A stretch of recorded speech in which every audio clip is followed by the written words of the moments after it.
On today's hot sheet, I'm discussing the Mortgage Monitor report from ICE for the month of October, Cotality's report on rising escrow costs, and all cash home purchases in the first half of 2025. Today is Tuesday, October 7, 2025. I am Byron Lazine, and the hot sheet starts now.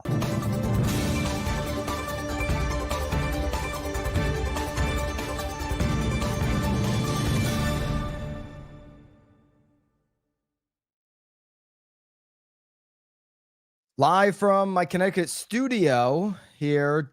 Pleasure to be with you. Let me know in the live chat where you're tuning in from. Let me know if you're tuning in from directly from the BAMX role play. We just did our members only role play over on BAMX. We do that every Tuesday before the hot sheet, 9 a.m. Eastern. Go to school.com/BAMX. You're missing out if you're not in that. I think we had about 100 or so in there today. Live, Jason Flory was on the role play. Appreciate you, Jason. And all right, let's get into it here. First, we've got a Mortgage Monitor report from ICE, ICE Technology. This is the technology company, not the government agency. Okay, so ICE, what branding these days for ICE? I don't know if that's a good thing or a bad thing. But they put out these mortgage monitors. They got a whole ton of information, huge operation there. Each month they do this. They examine the key trends and developments in mortgage finance and housing industries. Okay. So they've got a high level summary of mortgage performance data for the month of October that we're going to take a look at. Okay. So first big thing I want to take a look at is just kind of where we're at on any type of trouble on the horizon with mortgages. The economy is, still now for what seems to be a number of years working for some, not for all. When it comes to getting a mortgage, we see demand is at GFC levels and 1995 levels on mortgage applications. You don't have a lot of seller interest. Even inventory is slowed down. Sellers are saying, wait a minute, I want to take a TV timeout on my plans. Every time the rates get a little bit lower, we feel like we're going to get that door to open, and then something happens. Typically, Jerome Powell opens his mouth, that door gets shut, and the momentum is lost. So let's just say what's maybe a concern on the horizon according to ICE Technology in the mortgage world. So mortgage delinquencies typically face very little seasonal pressure from July to August. So acknowledging that, looking back into August, which ended, didn't end on Sunday, but for their data, it ended on a Sunday. It created a bump in delinquencies as processing of late payments rolled into September. Okay. So delinquency rate for this is now going into the month of August. This is the October report, but it's a look back. It's a 60-day look back. Delinquency rate was up 16 bips. This is the number of borrowers, a single payment past due increased by 62,000. Single payment. Okay. They're not coming to take the house. This is a single payment. This can happen. Not ideal. But the delinquency rate's up 16 basis points. Loans 90 plus days past due, but not in foreclosure, also increased 3.5%. from July. Okay, so something to look for into the future as you have borrowers missing payments. I'd imagine that those are being missed in markets like Sunbelt states where you're seeing high levels of inventory. Why would you be missing payments in a lower inventory market when you have the ability to sell, right? Like that doesn't make a lot of sense. Okay, foreclosure starts down 10.1%. Okay, so down month over month. They were up 5.8% year over year. We're still trending near historical low levels on foreclosure starts. So the 5.8 points year over year, not a big concern. 10.1% down month over month. Loans in active foreclosure increased 23,000 year over year, but they're still below pre-pandemic levels. Okay. So not a concern at all as it relates to foreclosure starts. Prepayment activity, single month mortality edged down to 6.66 as rates held steady in July. Prepayments remained up almost 6% from a year ago. People just kind of getting rid of the mortgage. Remember, cash owned homes is up to 41%. That was 39%, I think, about a year and a half ago. Here's your delinquency rate in a chart. You'll get this obviously inside of school if you're a BAMX member. All the slides we use in the hot sheet each and every single show are in school for you. Okay, so here's the delinquency rate, 3.43. The average in 2000 to 2005 was 4.27. Okay, so below historical norm. Just above the record low of 3%, which was, 2022 before the rates started going up, early 2022. But we've been in that range now for, the 21 to now, the last 3-4 years. We've been in this range of abnormally low delinquency rates on first lien mortgages. If we went up to 4.27, okay, almost 3/4 of a point on delinquency rate, I'd say no problem. Normal, totally in line with what we would expect. Okay, we start getting up to 5%, higher side of normal, 6, 7, and from there, major flashing red lights. Okay. You get up over 5%, that's going to be a major concern with where we're at right now with everything else. That's going to be like, taking a submarine to go visit the Titanic. That's red light scenario. Non-current rate of first lien mortgage by product. Okay. So FHA is high. FHA loans are high. We're talking about, up over 12%. But guess what? FHA is always high. Like double digits are normal for FHA. So really not much to see here. It is above pre-pandemic levels. Something to watch. Certainly something to monitor. It's if I'm concerned about anything, I'm concerned about FHA. Okay, VA is kind of just above pre-pandemic levels as well. But if we look at our portfolio and GSEs, more of our conventional stuff, it's below pre-pandemics. That's the majority of deals. And that's where you really have strength in the mortgages. Okay, so digging deeper, serious delinquencies. Okay, this is 90 days past due, but not in foreclosure. That was the 16,000 increase in August, up 32,000 from the same time last year. So we do expect in the future to have a higher number on foreclosures. The share of past due mortgages that are either seriously delinquent, 23%, or active foreclosure remains steady. Minimal evidence through August of growing pressure on the more severe end. Okay. Foreclosure starts, the 5.8 points up year over year that I mentioned, is the smallest annual increase so far in 2025. And the foreclosure is up 22.5% annually, still below pre-pandemic levels. The rise is largely driven from the resumption of VA foreclosure activity. Okay, so remember, for a period of time, you couldn't really get into, going after VA. Now you can. Okay, more of a normalized environment, and that's creating this bump up. Okay, if you're looking at the starts per product type, conventional below the makes it clear here. Conventional below pre-pandemic, FHA, and VA. Okay, this is a good one to send to somebody's daddy or uncle who's telling their kid, like, wait, there's a foreclosure boom coming. The housing market's going to crash any second. It's going to crash any second. I wish I would have bought every home on the block back in 2010. I'd be a gazillionaire. Like, okay, dad, you're not a gazillionaire.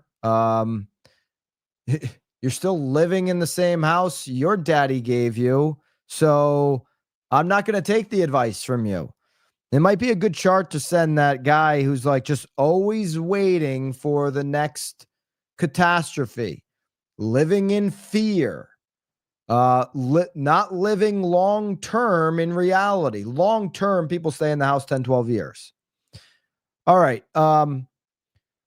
I think there's a bunch here, so you can grab it. You can. There's a whole bunch of interesting data. Number of in the money mortgages. Look at this. Here's another example. Okay. There's a whole bunch of people holding a mortgage that are in the money. Okay, because there's a whole bunch of people that have mortgages under that 4.5%, 5% range. Okay.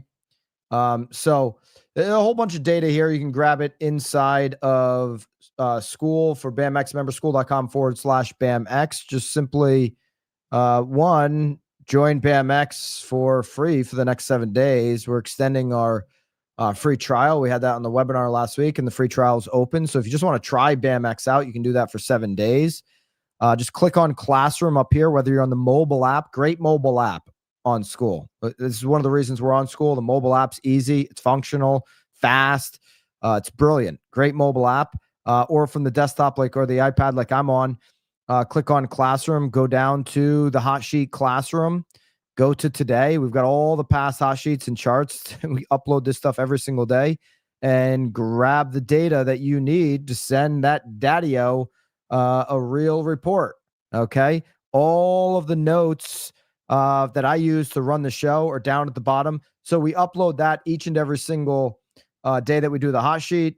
Also, you get new content drops. Eric, the broke agent, the team, new content drops. And today at 3:00, we're going to be doing a BAMX onboarding. Okay. So Sharon's going to be a part of this, myself, Eric, onboarding. You missed the role play earlier today, but we do that every single Tuesday at 9. The way you get access to all this, you just go to the #1 community that helps you close more deals, school.com/BAMX, get all the benefits today. Okay. So ICE, wrapping that up, affordability reaches the best level since early 2023, according to them. That's driven primarily by the lower rate. And we saw that, hey, look at, there's not a huge concern on foreclosures. So as slow as the market's moving, those are the highlights: affordability at a low level, as well as foreclosures at a low level. Okay. Cotality now. Let's jump into it. They're reporting that there is affordable homes, but there are unstable costs. So the cool thing to say now on the internet is that, it's so unaffordable that we have to completely tear down the system, light the White House on fire. Let's take it all down. That's the cool thing to say on TikTok.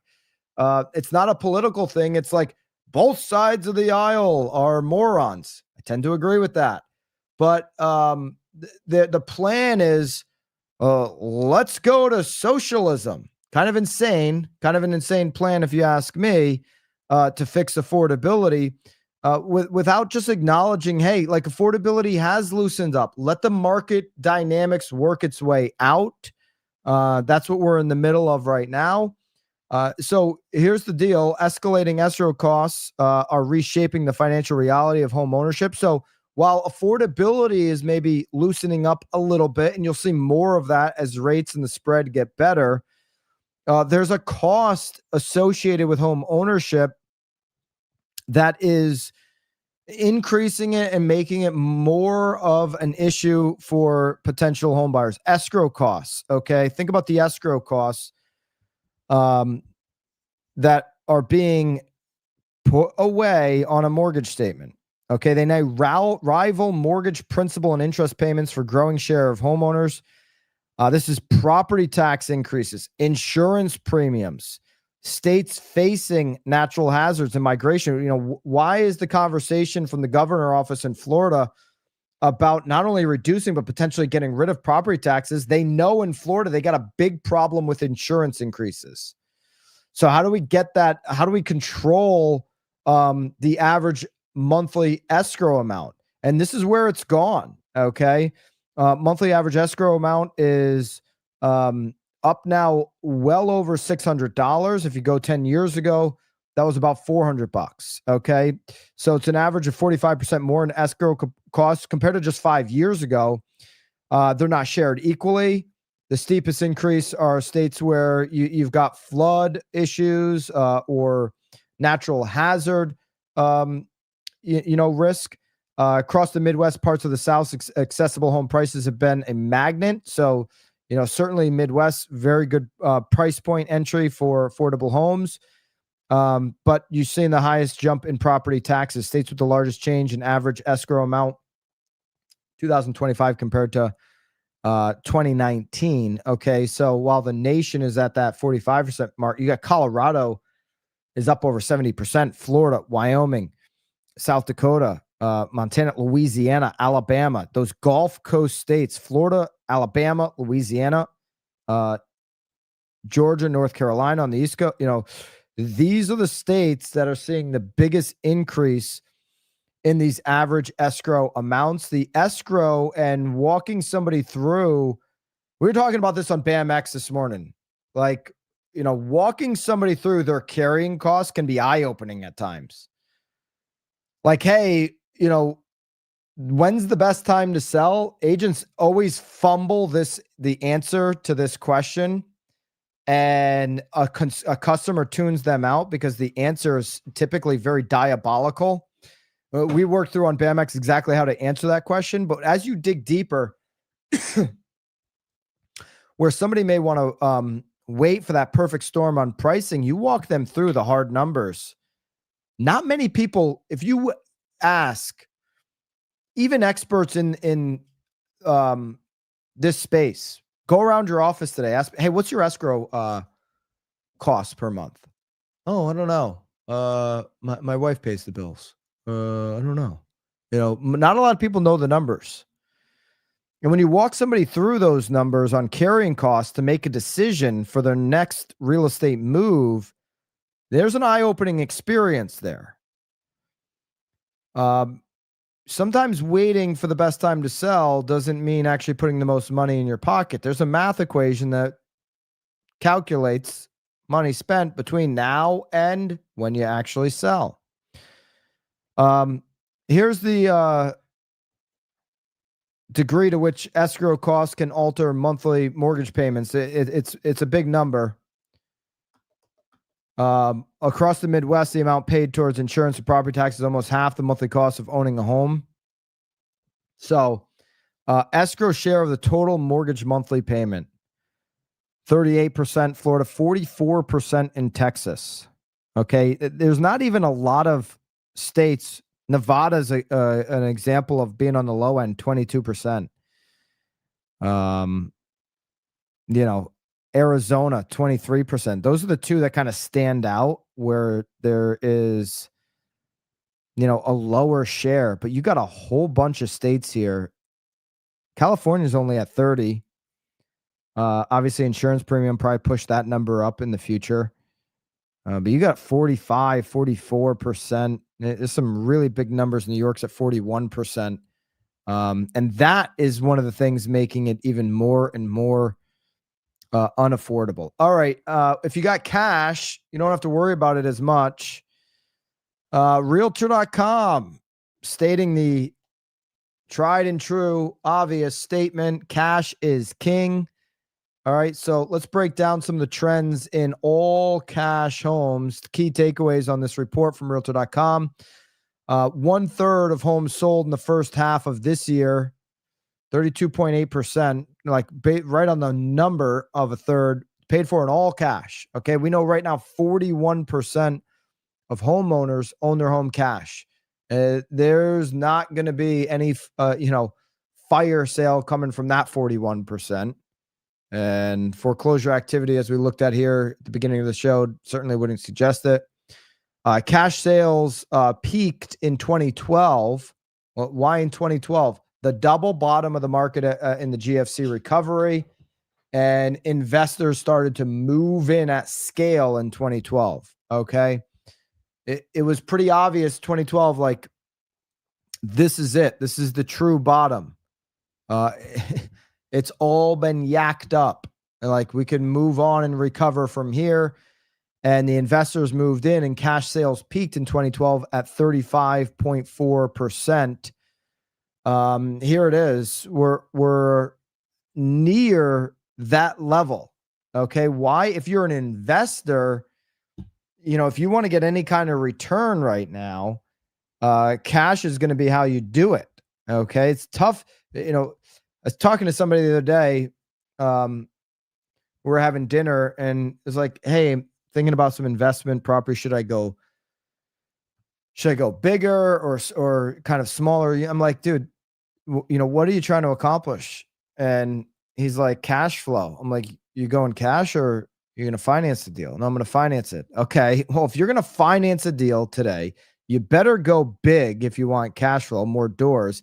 And you're looking at I say terrible, but I know that's not appropriate talk. You're looking at an area less than desirable. Okay. You're looking at a crappy area. You're looking at many doors if you're financing. Now, what you're asking me is, what do I think about that? I think I don't like those deals. That's me personally. But if that's what you want, cash flow over appreciation, you do it. I'm an appreciation guy. I like great areas. And I like to play the appreciation. Okay. But if you can't have great area most times and cash flow. And so to get cash flow, investors are doing this back to almost the level that they were doing at in 2012. They're using their cash. Okay. Mortgage rates are high. It's switched to cash right now. 32.8% first half of the year are cash. Okay. Here's the annual change in overall and cash sales. So the overall sales moving down total year over year, whether it's cash or any other. Okay. That's just the reality of where we're at. Now, who's buying in cash? It's those investors that I just talked about and the second home buyers. Okay. Institutional players. Okay. Don't get confused by these TikTokers. Institutional players are not buying all the homes, but they're a key driver of cash purchases. D data suggests that LLC and corporate entities, now those could be small, non-institutional buyers. Okay. I know a lot of local mom and pop investors that are also smart people and do LLCs and corporate entities. Okay. So D data shows a lot of corporate entities account for a proportionate share of cash transactions. Yeah, just smart people is what I'd say. Second home buyers, particularly in vacation markets, are also frequently buying with cash. Recent research found the share of investors who paid all cash in 24 was nearly double the share of overall cash sales. So makes sense. These luxury purchases or the investors, high wealth, older households, the boomers who control 1/7 of the planet's wealth, they're more likely to purchase with cash because they have it. Okay. Many longtime homeowners can use accumulated equity from the sale and fund the next deal in all cash. Hey, what would life be like without a mortgage payment? Cash sales share by price tier and share of number of sales by price tier. Okay, so average share of cash purchase on the 10 million plus. Probably hard to get an FHA loan on 10 million plus. Okay. 57%, 58% of the 10 million plus sales were cash. Okay. But that's 0.66% of total transactions. So Let's maybe focus on a bigger chunk of transactions. The 200 to 350, 27.14% of total transactions. Now, 1 out of 5, almost 1 out of 4, 22.2% were cash. Okay, now that's a lower level of cash based on the other price tiers, but still, when you're in the $200,000 to $350,000 range, you're competing with cash. Those are the investors, and you know, you can buy it below what you can build it for.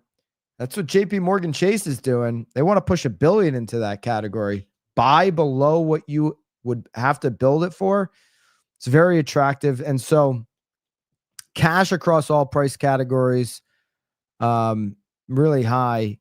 34% 1 to 200,000, and 66% cash deals under 100,000. Obviously hard to finance some of those deals, whether that be, some kind of land or a mobile home or whatever. All right. There you go. There's a little bit more data on that. You can grab that in school.com. Grab my notes, as always, how I build the show in the hot sheet classroom on School. We're starting the 10-year here for the day at 4.156. We got some Fed commentary later in the week. We got investors obviously watching this government hissy fit on the shutdown. 4.156, not unlike where we've been trending here as of late. The 30-year ticked up a little bit to start the week yesterday. 6.38 after a low last week of 6.34. We haven't seen any new big economic data. The market hasn't even really responded much, if at all, to this government shutdown. CME groups ticked a little bit down from yesterday to today, now only at a 92.5% chance that we'll have a cut in 3 weeks when the Fed meets next on the federal funds target. All right. There's your hot sheet. BAMX members, new members, we're doing all members are invited to the BAMX onboarding today. Myself, Sharon, Eric, the broke agent, the entire BAM team. Bobby will be there.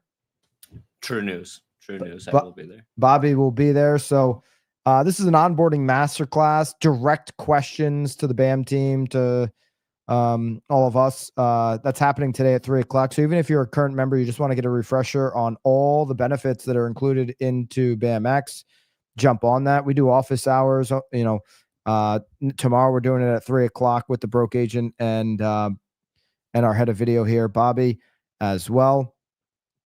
Each and every single Friday, you get new content dropped, made by the BAM team. Okay, so same people that make the BAM content are making the content, social templates, the blog templates, the newsletters, the video scripts. Bobby works on these video scripts. Drop them to you each and every single week. Just join school.com/BAMX. Our partners at Zoodealio are basically paying you to be inside of BAMX, giving you their Zoodealio platform for free inside of BAMX. It's a $2,400 value alone. And BAMX is for the annual at $970. You can try it out for free for the next 7 days. Join us on the onboarding today at 3:00 Eastern time. All right. Till then, real word later today. Onboarding masterclass. Myself, Sharon, the broke agent, later today. BAMX members, a whole bunch of stuff happening. But until then, toodaloo.